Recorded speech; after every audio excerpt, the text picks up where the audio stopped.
विपक्षी दलों की गठबंधन इंडिया ब्लॉक के भीतर में सीट बंटवारे को लेकर आंतरिक कलह खुलकर सामने आ रही है और ये लगातार खत्म होने का नाम भी नहीं ले रही।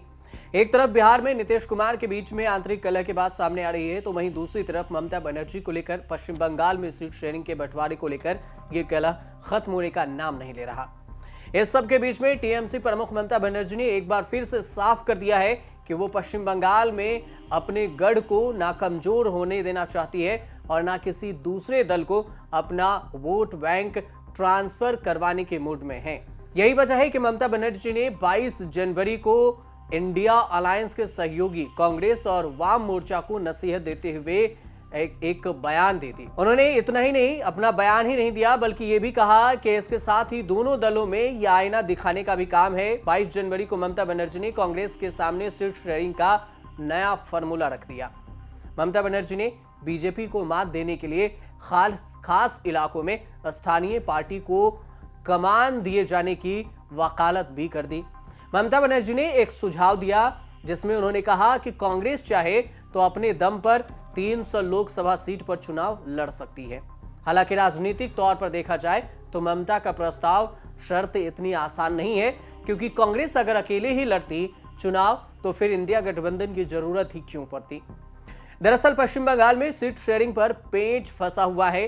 आगामी लोकसभा चुनाव में बीजेपी से मुकाबला करने के लिए सत्तारूढ़ टीएमसी अलायंस को लीड करना चाहती है और सीट शेयरिंग में कांग्रेस वाम मोर्चा को हद दिखाने से नहीं चूक रही है। सीपीएम के नेतृत्व वाला वाम मोर्चा कांग्रेस और टीएमसी 28 पार्टियों वाले इंडिया गठबंधन का हिस्सा है। हालांकि पश्चिम बंगाल में सीपीएम और कांग्रेस के नेता लगातार टीएमसी के खिलाफ हमलावर भी दिखे हैं। हम जब इंडिया का मीटिंग करते हैं, इंडिया नाम हमने दिया, लेकिन मेरे का दुख का बात है एक कहने का, हम जब मीटिंग में जाते हैं हम देखते हैं सीपीएम मीटिंग को कंट्रोल करते हैं, जिसको साथ 34 साल हमारा जिंदगी में लड़ाई किया हमने, हम उसको कोई एडवाइस नहीं मानेंगे।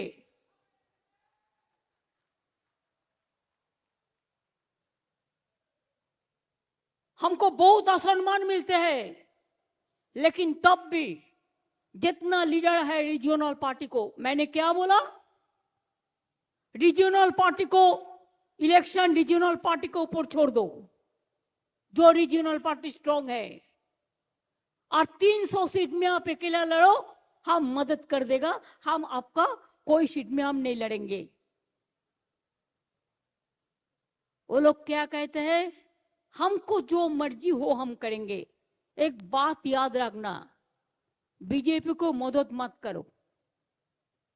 बीजेपी का अगर तुम लोग मदद करोगे कोई, तो अल्लाह का कसम आप लोगों को कोई माफी नहीं करेगा, हम तो माफी नहीं करेंगे। जो हमारा सीट नेगोशिएशन है वो चल रहा है, उसका रिजल्ट आएगा, कंक्लूजन आएगा, उसके बारे में मैं यहाँ कमेंट नहीं करना चाहता हूँ। बट हमारा ममता जी के साथ मेरा पर्सनल और पार्टी का बहुत अच्छा रिश्ता है।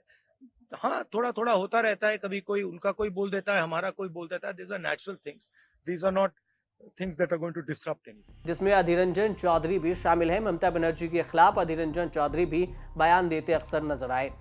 टीएमसी ने साल 2019 के लोकसभा चुनाव में कांग्रेस के प्रदर्शन के आधार पर 2 सीटों का ऑफर दिया।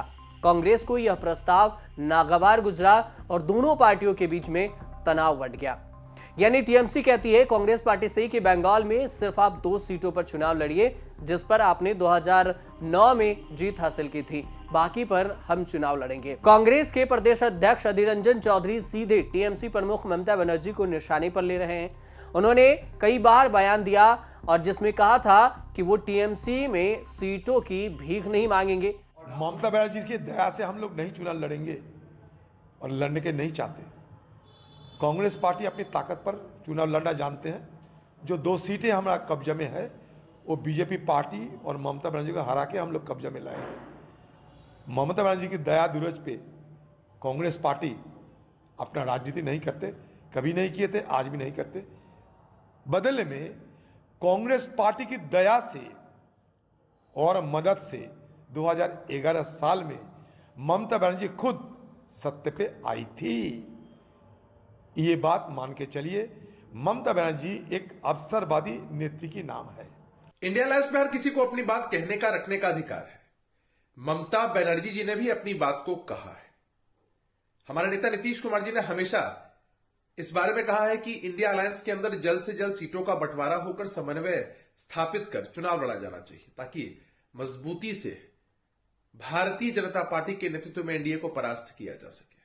कांग्रेस पार्टी इंडिया अलायंस में सबसे बड़ा घटक दल है, तो यह उनकी स्वाभाविक जवाबदेही है कि कैसे विभिन्न प्रदेशों में क्षेत्रीय दलों के साथ समन्वय बने, जहां जो दल मजबूत है वहां चुनाव लड़े। बंगाल में ममता दीदी ने जो बातें कही है, ये सारी चीजें अपने अपने तरीके से हर दल के नेता कर रहे हैं, लेकिन अंतिम फैसला जब इंडिया गठबंधन की बैठक होगी उसमें लिया जाएगा, और जो बेहतर विकल्प होगा वो अंतिम फैसला होगा, उस पर मुहर लगेगा।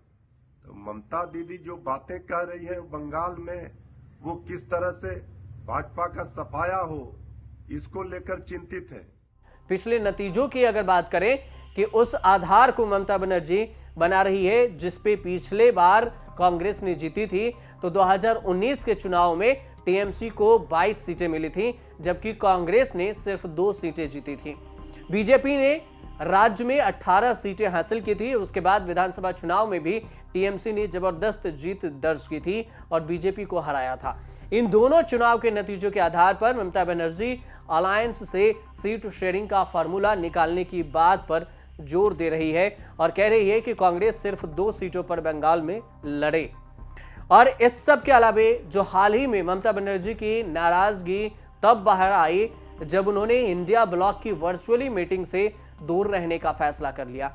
वर्चुअली मीटिंग इंडिया गठबंधन के बाकी नेताओं के साथ हुआ, जिसमें बाकी नेता मौजूद थे, लेकिन पश्चिम बंगाल की मुख्यमंत्री ममता बनर्जी उस मीटिंग में शामिल ही नहीं हुई। टीएमसी का कहना है कि पश्चिम बंगाल में वो सबसे बड़ी पार्टी है, ऐसे में वो ही अपने राज्य में गठबंधन को लीड करेंगी। इसके साथ ही टीएमसी अपने सहयोगी दल कांग्रेस को बंगाल में अपनी सीमाओं को पहचानने की बात पर भी जोर दे रही है। अब एक बार फिर से ममता के बयान ने राजनीतिक माहौल को गरमा दिया है। ममता बनर्जी ने यह भी कहा कि मैं इस बात पर जोर देती हूं कि विशेष क्षेत्रों को क्षेत्रीय पार्टियों के लिए छोड़ दिया जाना चाहिए। वे यानी कि कांग्रेस अगर 300 सीटों, लोकसभा की 300 सीटों पर अकेले लड़ सकती है और अगर वो चाहती है तो मैं उनकी मदद करूंगी। मैं उन सीटों पर चुनाव नहीं लड़ूंगी, लेकिन वे अपने मन की करने पर अड़े हुए हैं। ममता की यह टिप्पणी हाल ही में पार्टी की एक आंतरिक बैठक के बाद आई है। इस बैठक के बाद खबर आई थी कि अगर टीएमसी को इंडिया ब्लॉक में उचित महत्व नहीं दिया गया तो फिर सत्तारूढ़ पार्टी पश्चिम बंगाल के सभी 42 सीटों पर स्वतंत्र रूप से चुनाव लड़ने के लिए तैयार है, यानी वो किसी भी गठबंधन में शामिल नहीं होगी। 2019 के लोकसभा चुनाव को देखें और 2021 के विधानसभा चुनाव के नतीजों को अगर आधार बनाएं तो ममता बनर्जी खुद को सबसे बड़ी पार्टी होने का दावा कर रही है। ममता ने कांग्रेस को जो 300 सीटों पर अकेले दम पर चुनाव लड़ने का ऑफर दिया है, उसके पीछे भी कांग्रेस की चुनावी रणनीति की वजह मानी जा रही है, क्योंकि पिछले दिनों कांग्रेस की नेशनल अलायंस कमेटी के साथ पार्टी नेताओं की एक बैठक हुई थी, जिसमें यह बात सामने आई थी कि लोकल बॉडी पश्चिम बंगाल, पंजाब, दिल्ली में समझौता करने के मूड में नहीं है। अब जरा सोचिए कि अगर पश्चिम बंगाल में समझौता नहीं हुआ, बंगाल के अलावे पंजाब में समझौता नहीं हुआ, दिल्ली में समझौता नहीं हुआ, क्योंकि पंजाब और दिल्ली में आम आदमी की सरकार है, केजरीवाल की सरकार है, और ये भी अपने सीट पर किसी को भी ज्यादा सीट देने को तैयार नहीं है, तो फिर इंडिया गठबंधन में उधर बिहार को लेकर पेच फंसेगा। फिर सीट शेयरिंग का फॉर्मूला तय कैसे होगा? 290 सीटों पर अपने दम पर चुनाव लड़ना चाहती है पंजाब और दिल्ली में अगर समझौता नहीं हुआ तो। खबरों के मुताबिक यह भी जानकारी सामने आई कि कांग्रेस हाईकमान का मानना है कि 2019 के चुनाव में जहां उसने जीत हासिल की थी वहां वो फिर कैंडिडेट उतारेंगे। इसके अलावा जिन सीटों पर दूसरे नंबर पर आई थी वहां भी कैंडिडेट उतारने का मन बना रही है। गठबंधन के प्रभाव वाले राज्यों में भी कांग्रेस चुनाव लड़ने का मन बना चुकी है। ऐसी कुल 290 सीटों की लिस्ट तैयार की गई है, जहां कांग्रेस ने अपने दम पर चुनाव लड़ने का प्लान बनाया है। कांग्रेस करीब 100 सीटों पर सहयोगी दलों के साथ चुनाव लड़ना चाहती है। गठबंधन और अपने दम पर चुनाव लड़ने वाली सीटों की कुल संख्या 390 के आंकड़े तक पहुंच रही है। अगर जो सूत्रों के अनुसार से खबर मिली है वो कांग्रेस 10 राज्यों में अकेले दम पर 9 राज्यों में गठबंधन में चुनाव लड़ने का प्लान बना रही है, जिसमें गुजरात, हरियाणा, असम, आंध्र प्रदेश, तेलंगाना और हिमाचल प्रदेश, कर्नाटक, केरल और इसके अलावा राजस्थान, छत्तीसगढ़, उत्तराखंड और ओडिशा है, जहां कांग्रेस अकेले दम पर चुनाव लड़ेगी। जबकि दिल्ली, बिहार, पंजाब, तमिलनाडु, यूपी, पश्चिम बंगाल, कश्मीर, झारखंड और महाराष्ट्र में अलायंस के सहयोगी दलों के साथ सीट शेयरिंग का फार्मूला तय किया जाएगा और उसके बाद गठबंधन में कांग्रेस चुनाव लड़ेगी। टीएमसी समेत अन्य विपक्षी दलों का भी कहना है कि कांग्रेस को उन राज्यों में बड़ी पार्टी का दावा छोड़ देना चाहिए जहां विधायक सांसदों की संख्या न के बराबर है, जैसे पश्चिम बंगाल हुआ, उत्तर प्रदेश हुआ, बिहार हुआ। इन सभी राज्यों को लेकर यह बात सामने आ रही है, वहां कांग्रेस की दखल अंदाजी न हो तो बेहतर होगा। क्षेत्रीय पार्टियों और उनके नेताओं को निर्णय लेने की छूट देनी चाहिए, ये विपक्षी दलों के बड़े नेताओं का कहना है। बड़े भाई की भूमिका में क्षेत्रीय पार्टियों को मौका मिले। बड़े भाई कांग्रेस को बनाया जा रहा है और क्षेत्रीय दलों को छोटे भाई के तौर पे कुछ ऑफर देने की, छूट देने की बात कही जा रही है। कांग्रेस के अलायंस वालों में स्थानीय नेतृत्व पार्टी को मजबूत बना रहा है और अपनी शर्तों पर अलायंस करने पर जोर दिया जा रहा है। मसलन स्थानीय नेतृत्व का कहना है कि अगर हम इसी तरह अलायंस के लिए सीट छोड़ते रहें तो कांग्रेस कार्यकर्ताओं का मनोबल गिरेगा। जो नेता और पदाधिकारी सालों से गठबंधन के लिए काम कर रहे हैं वे चुनाव लड़ने की भी उम्मीद रखते हैं, लेकिन जब टिकट सहयोगी दलों को मिलेगा तो कांग्रेस का स्थानीय नेतृत्व और पार्टी विचारधारा का वोट बैंक कमजोर होगा, दूसरे हाथों में खिसक जाएगा। इतना ही नहीं, प्रदेश को लेकर जिला तक के लीडरशिप पर संकट आ जाएगा। सालों से चुनावी तैयारी कर रहे नेता दूसरे दलों में चले जाएंगे।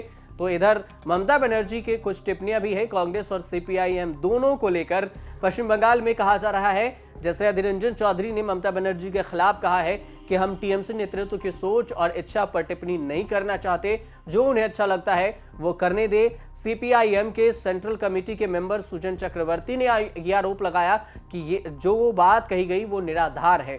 तो कुल मिलाकर बंगाल में सीट शेयरिंग को लेकर भी चर्चाएं तेज है और ये अब नया बयान आ गया ममता बनर्जी को लेकर कि बंगाल में कांग्रेस की एंट्री न के बराबर ही समझी जाएगी, क्योंकि 2 सीट टीएमसी की तरफ से दिया जा रहा है, नहीं तो 300 सीटों पर अकेले चुनाव लड़ने की बात कही जा रही है। देखने वाली बात यह होगी कि सीट शेयरिंग का फॉर्मूला बंगाल में क्या कुछ तय होता है। क्या ममता बनर्जी जितनी सीट कांग्रेस को दे रही है उससे ज्यादा देती है और कम सीटों पर समझौता कर लेती है, या फिर आगे सीपीआईएम को कुछ न कुछ नुकसान उठाना पड़ेगा या फिर कांग्रेस को नुकसान उठाना पड़ेगा। ये सब सीट शेयरिंग के बाद ही फॉर्मूला क्या निकलेगा ये तय हो पाएगा। आप देखते रहिए न्यूज़ तक।